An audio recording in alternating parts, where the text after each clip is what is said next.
আমি এই প্রথমবার হচ্ছে কুয়াকাটাতে আসলাম তো এখনো সব জায়গায় ঘুরে থাকা হয় নাই, এই প্রথমই সমুদ্রে এসে দাঁড়ালাম। তো অনেকটাই ভালো লাগছে, এখন অন্যান্য জায়গা ঘুরে দেখা বাকি আছে। না, এখনো তেমন কোনো ঘটনা চোখে পড়েনি। আমরা আজ ভোরে সেখানে পৌঁছালাম।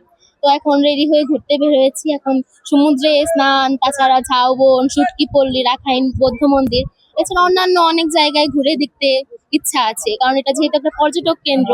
তো সেখানে আমরা ঘুরে দেখবো, যাতে মানে আমাদের একটা ছুটির সময় কাটানোর জন্য এখানে আসা আর কি। এখনো তো সব জায়গায় ঘোরা হয়নি, তো এখানে ফার্স্ট আসা হলো। এরপরে অন্যান্য জায়গা দেখে তারপর বলতে পারবো কেমন কি দেখলাম।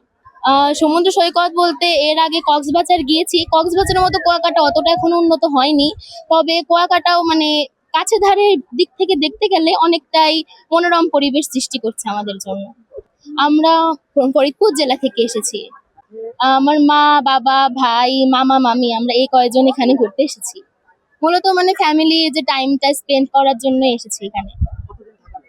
এখন 2 দিন থাকার পরিকল্পনা আছে। এখন দেখা যাক কেমন কি, ঘুরে দেখার উপর ডিপেন্ড করে কতদিন কি থাকা যায়। এই গোসল করব, এখানে অন্যান্য জায়গায় ঘুরে আসি, তারপরে সমুদ্রে আর কি নামা হবে। হ্যাঁ, আমি গোপালগঞ্জ থেকে এসেছি।